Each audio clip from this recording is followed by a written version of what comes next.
Bonjour.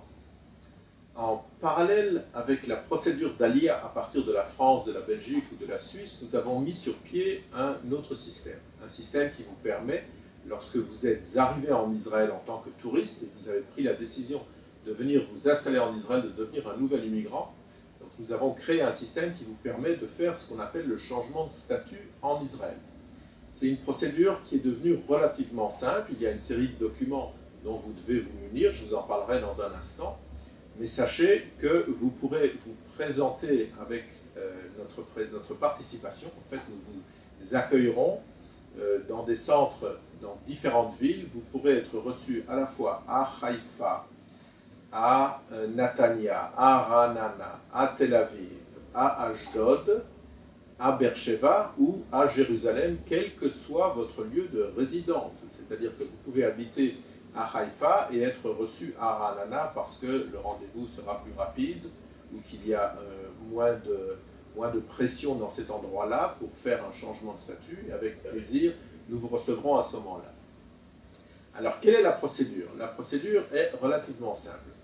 Vous devez avoir une série de documents dont vous devez vous munir avant d'arriver en Israël. Alors, le premier document est évidemment un acte de naissance à jour. J'insiste sur le mot à jour parce qu'il est impératif qu'il apparaisse ce qui s'est passé dans votre vie. Si vous êtes marié en France, ça apparaît sur l'acte de naissance. Si vous êtes divorcé, ça apparaît sur votre acte de naissance. Donc il est important d'avoir cet acte de naissance à jour. Ça, c'est le cas de la France. Le cas de la Belgique ou de la Suisse, ces modifications dans votre vie n'apparaissent pas. Il y a d'autres documents qui seront à rajouter. Donc on commence par le premier document, c'est l'acte de naissance. Si le nom sur l'acte de naissance et votre passeport sont identiques, eh bien ce document ne doit pas être apostillé. Vous amenez simplement votre acte de naissance. Le deuxième document que vous devez avoir, c'est évidemment votre situation de famille. Alors vous êtes marié, ça apparaît sur votre acte de naissance, vous amenez votre livret de famille. Si vous êtes marié, ça n'apparaît pas sur votre acte de naissance, eh bien vous amènerez un acte de mariage qui, lui, devra être apostillé. Le troisième document qui sera essentiel est évidemment le certificat de judaïté. C'est un certificat de judaïté personnel. Aujourd'hui, on ne peut plus présenter l'Aktouba, il faut impérativement présenter le certificat de judaïté. Maintenant, il est possible que dans votre vie, il y a eu certains incidents, vous avez perdu votre conjoint, eh bien, il faudra amener l'acte de décès du conjoint et ce document devra également être apostillé. Une fois que vous avez tous ces documents-là, vous prendrez contact avec nous. Il y a un numéro spécial à Jérusalem et un autre numéro pour les autres villes du pays dans lequel on fait les changements de statut. Ces numéros apparaissent sur notre site, sur le site de l'agent juive. Vous prenez rendez-vous avec nous, en fait vous nous téléphonez, on vous enverra un mail vous rappelant la liste des documents à fournir, ainsi qu'une série de documents qui sont partiellement en hébreu, en partie en anglais, en partie en hébreu. Il est important de commencer à remplir ces documents, ce sont vos demandes officielles de nationalité israélienne. Alors si vous avez des difficultés à les remplir parce que vous ne comprenez pas bien l'hébreu ou vous ne comprenez pas bien l'anglais, eh bien demandez à un ami de vous aider. Et puisque, vous savez, nous sommes en Israël, nous sommes tous une grande famille, on peut toujours demander à un voisin de vous aider à remplir ces documents, il y en a très peu. Vous remplissez ces documents. Et si finalement vous n'arrivez pas du tout à les remplir, on vous aidera à le faire lors du rendez-vous.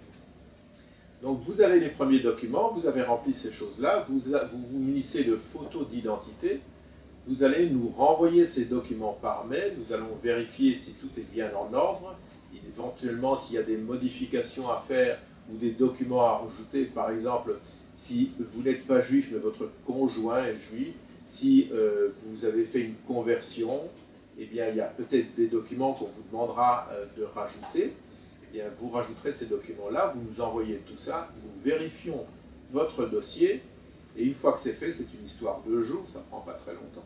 Une fois que ce dossier est vérifié, nous vous donnons un rendez-vous, généralement dans la semaine ou les 15 jours qui suivent.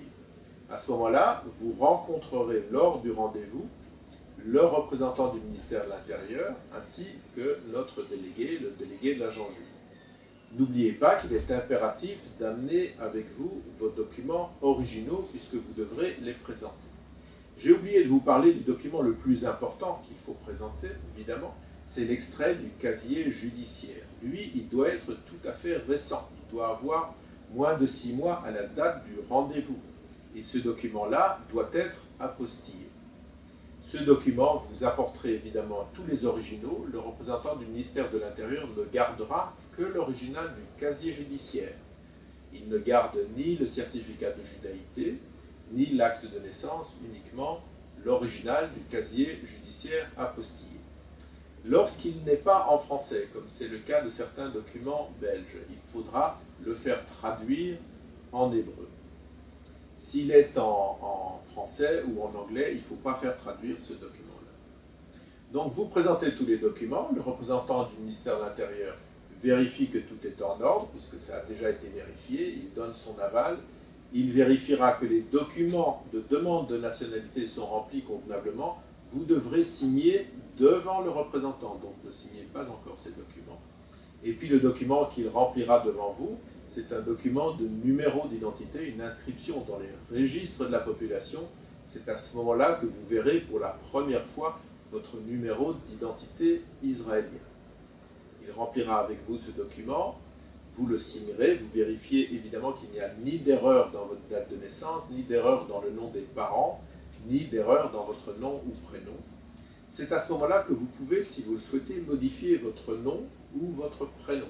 Vous savez qu'en Israël, c'est une procédure extrêmement simple. Il suffit simplement de choisir un nom ou un prénom qui vous convient. On ne peut pas devenir Lévi ou Cohen si on ne l'est pas. Une fois que ce document est là et rempli, vous aurez tout fait et on vous donnera un rendez-vous la semaine d'après. Vous aurez évidemment laissé des photos d'identité et puis une semaine après, vous recevrez votre carte d'identité. La carte d'identité israélienne. Avec la carte d'identité israélienne, on vous donnera également un document qui vous permet d'employer votre passeport national, puisque vous n'avez pas encore de passeport israélien. Vous pourrez employer votre passeport national pour rentrer et sortir d'Israël pendant les 3 premiers mois, et vous ne ferez plus la queue du côté des touristes, vous ferez la queue du côté des Israéliens, même si vous avez un passeport étranger. Donc vous avez un passeport étranger, un document qui vous permet d'employer ce passeport étranger pendant 3 mois. Au terme de ces 3 mois, vous serez en obligation d'aller faire un passeport israélien au ministère de l'Intérieur de votre lieu de résidence à ce moment-là. Et vous voyagerez donc avec 2 passeports, le passeport israélien et le passeport national que vous aviez avant. N'oubliez pas, vous ne perdez pas, dans la majorité des cas, la nationalité israélienne lorsque vous devenez israélien. Il y a certaines petites exceptions, il y a certains pays qui n'acceptent pas la double nationalité. Dans ce cas-là, vous avez la possibilité de renoncer à l'obtention de la nationalité israélienne. Vous avez 3 mois pour faire ça. Vous n'annulez pas la procédure d'Alia. Simplement, vous devenez un résident permanent. Vous avez les mêmes obligations. Celui qui doit aller à l'armée devra aller à l'armée même s'il a refusé la nationalité israélienne. Je pense que tout est relativement clair. Je vais faire juste un petit rappel. L'acte de naissance ne doit pas être apostillé.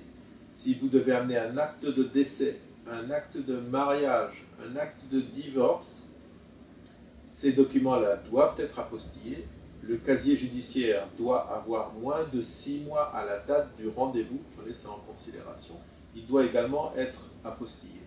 Une autre petite chose extrêmement importante, entre le moment où vous avez fait la demande de nationalité et le moment où vous recevez la carte d'identité israélienne, en général 1 semaine, ça peut parfois prendre 2 semaines, vous ne pouvez pas sortir du territoire israélien. Vous devez rester sur le territoire israélien pendant le temps de la préparation de votre carte d'identité. Voilà, je pense que j'ai été clair et maintenant je vais répondre à vos questions si vous en avez.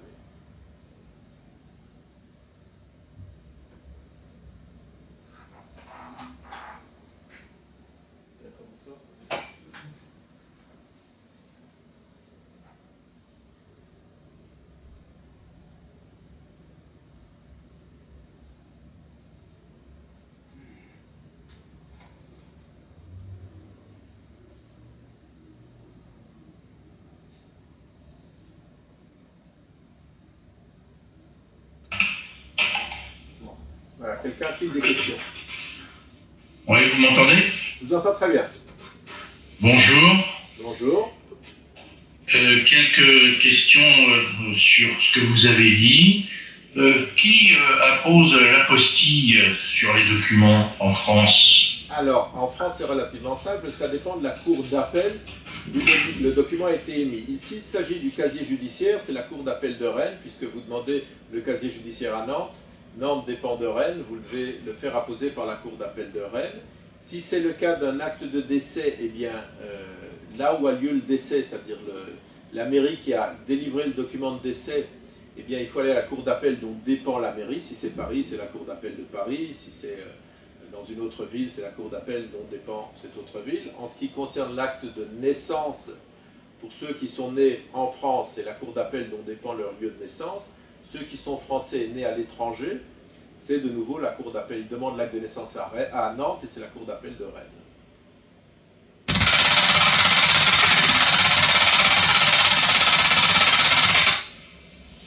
Est-ce que j'ai été clair? Oui, donc tout cela se fait par courrier. Tout à fait, ça se fait par courrier. Vous ne devez évidemment pas courir. Si vous habitez Paris, allez à la cour d'appel de Paris, c'est à la Cité, c'est 10 boulevard du Palais. Mais si c'est autre part, vous faites ça par courrier. Ce qui est impératif, c'est de préciser dans votre courrier le but de la démarche. Vous devez marquer que c'est dans le but d'obtenir un visa. Ce n'est pas important le type de visa. C'est dans le but d'obtenir un visa et c'est dans le but d'obtenir un visa en Israël. Sinon, ils vont vous renvoyer le document en disant c'est pour quel pays et quel est le but de la procédure. Vous devez rajouter une enveloppe timbrée pour le retour du courrier. D'accord. Le certificat de justice. Qu'est-ce que vous entendez? Le certificat d'identité ne doit pas être apostillé, évidemment. Ce n'est pas un document d'État. Qu'est-ce que vous appelez le certificat de judaïté? Eh bien, un certificat de judaïté, c'est un document qui est émis par une autorité religieuse. Alors, ça peut être le consistoire, ça peut être un rabbin local, ça peut être un rabbin libéral, ça peut être un rabbin progressiste. Ça doit être un rabbin qui émet ce document. En général, si vous allez dans une synagogue consistoriale, ils vous enverront au consistoire. Si vous allez dans un autre mouvement, que ce soit les Massortis, les libéraux, Chabad, ils vous diront chez qui vous devez faire le certificat de judaïté. Chabad, si vous dépendez de Pevsner, c'est le rabbin Pevsner qui fait ça. Si c'est Asimov, c'est le rabbin Asimov. Ou le rabbin Kahn, ce sont les deux seules personnes qui sont habilitées à signer ce type de document. Il en est de même avec le consistoire, il y a une série de rabbins qui sont les seuls habilités à signer ces documents. Si c'est les libéraux ou les massoratim, vous voyez chez eux, ils vont vous signer un document. Ils sont très au courant de ce qu'il faut fournir dans ces documents de toute façon. Et si, comme dans mon cas, je me suis marié en Israël, le certificat de mariage en Israël peut servir de certificat de judaïté? Non, il ne peut pas servir de certificat de judaïté parce que nous sommes, comme dans tous les pays, nous avons une lourde administration.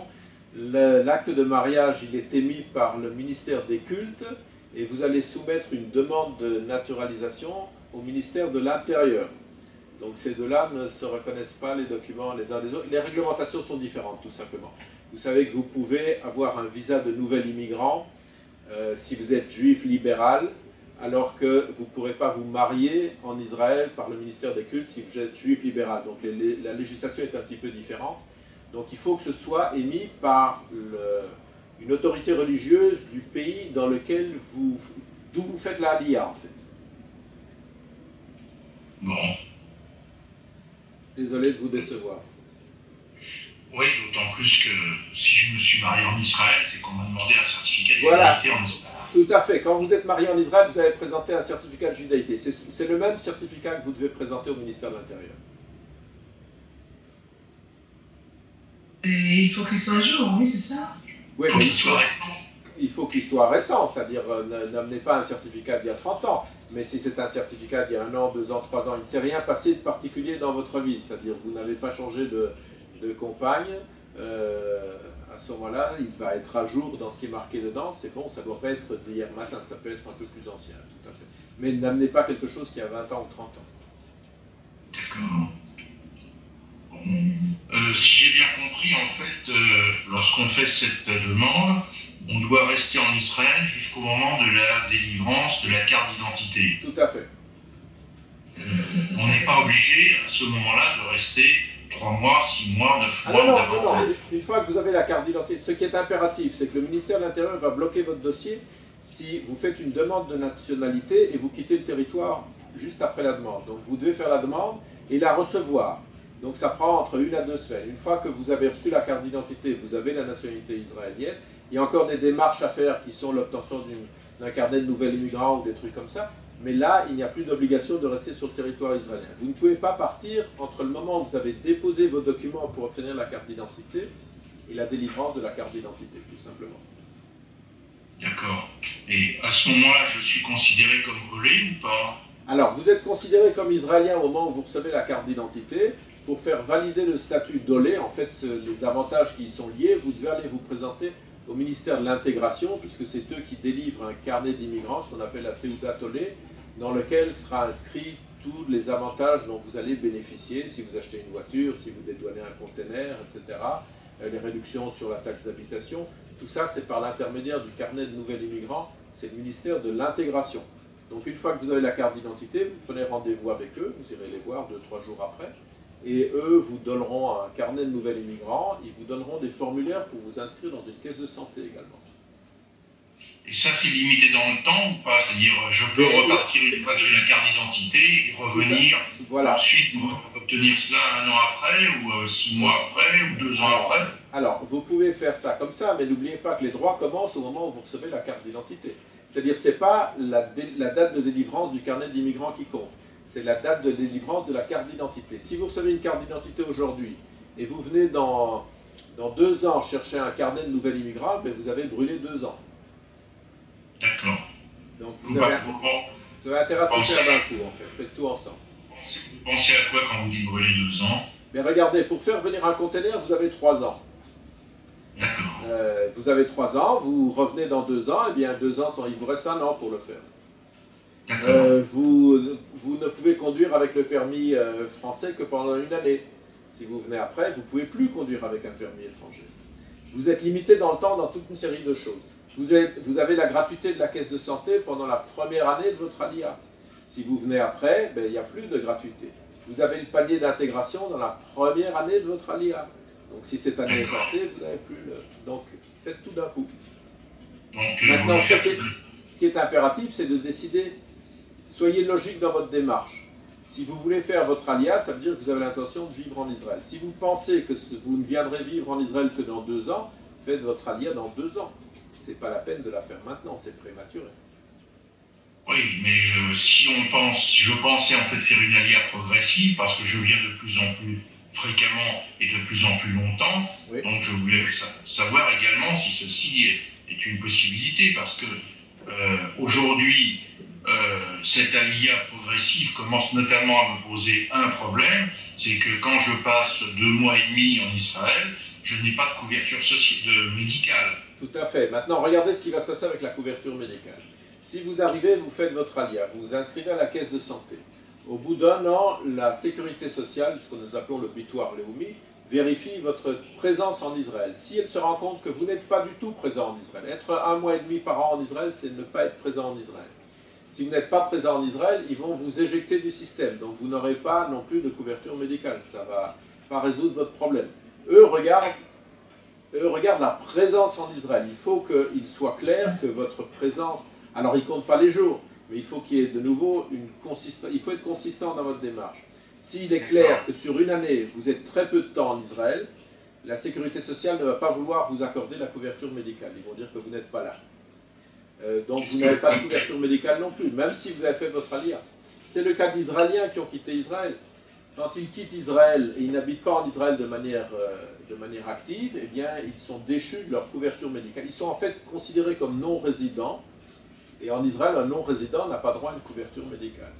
Lorsque le non-résident devient un résident, il a parfois un temps de carence où il doit racheter cette période de carence. Ce n'est pas négligeable comme argent. Donc, faites ça au moment où vous êtes prêt. Si vous venez en Israël par année 3 mois, vous pouvez prendre une assurance voyage. Ce sera certainement plus opportun que de faire votre alia et d'être en porte-à-faux avec le système de santé israélien. Je comprends. Et qu'est-ce que vous appelez rester très peu de temps ou rester suffisamment de temps? Mais écoutez, un touriste, il vient 3 mois. En général, quand vous rentrez en Israël, avant on tamponnait votre passeport. Aujourd'hui, on vous distribue un petit bout de papier. C'est un visa, ce papier-là. C'est un visa de 3 mois. Un touriste, il vient un maximum de 3 mois. Maintenant, si vous êtes véritablement la moitié de votre temps en Israël, ou un peu plus de la moitié de votre temps en Israël, là, vous prouvez que c'est devenu votre résidence. Mais si vous venez par année 3 mois par an, c'est trop tôt. Attendez un peu. D'accord. Alors, si on parle d'Israéliens qui reviennent en Israël, oui. Comment est-ce que ça se passe pour la couverture médicale?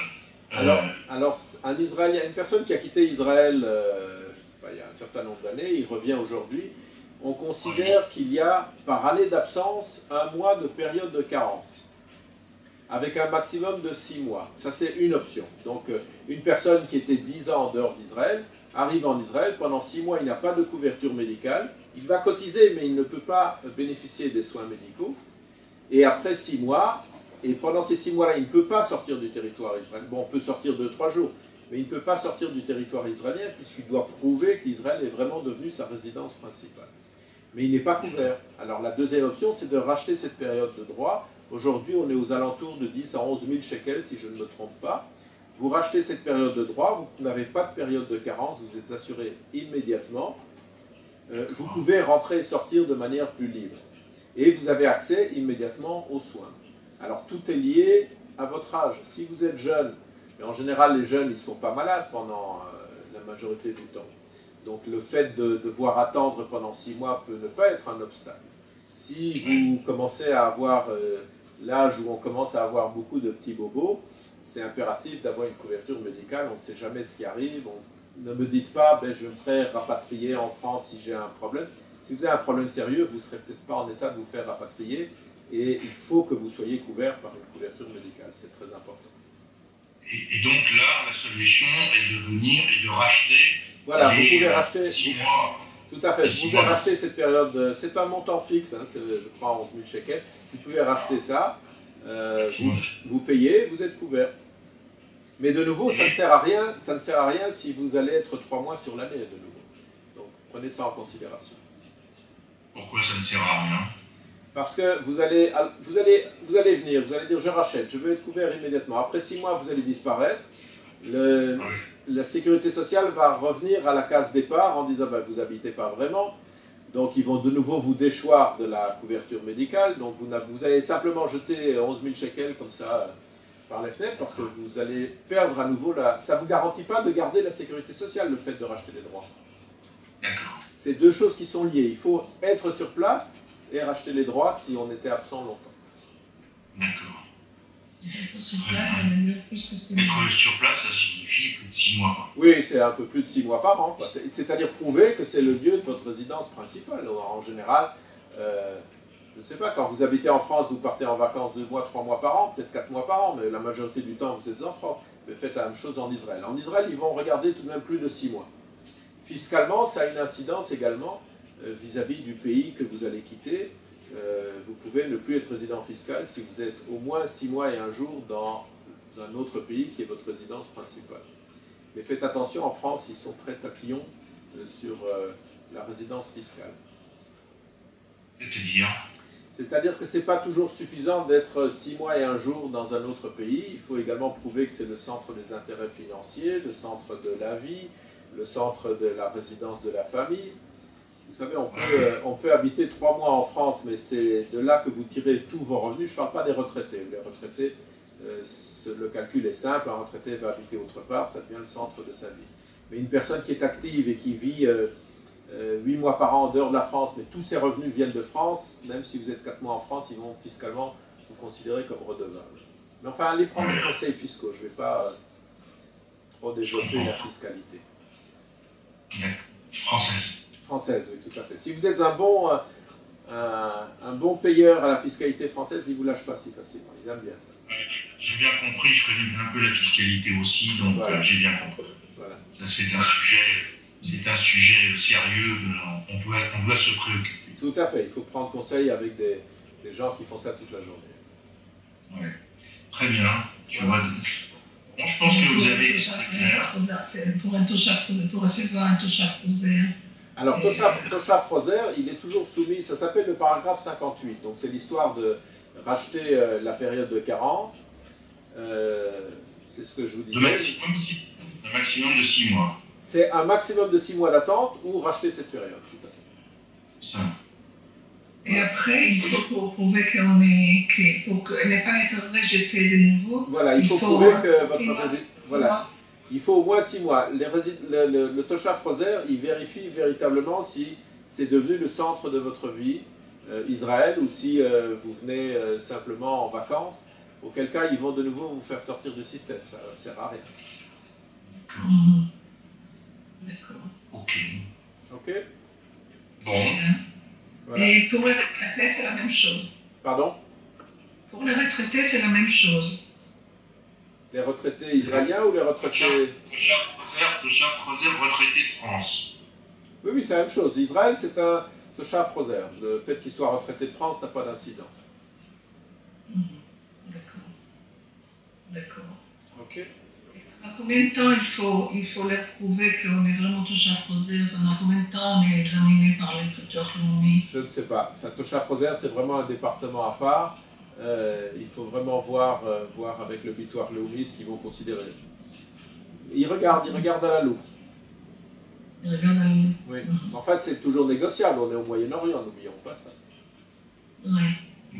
Mais où je regarde ça avec le Bitoire Leumi? Ben, vous prenez rendez-vous avec le Bitoire Leumi quand vous êtes en vacances en Israël et vous leur posez la question. Ils vont vous dire comment ils vont vous considérer, quelles sont vos obligations vis-à-vis du Bitoire Leumi pour avoir une couverture médicale.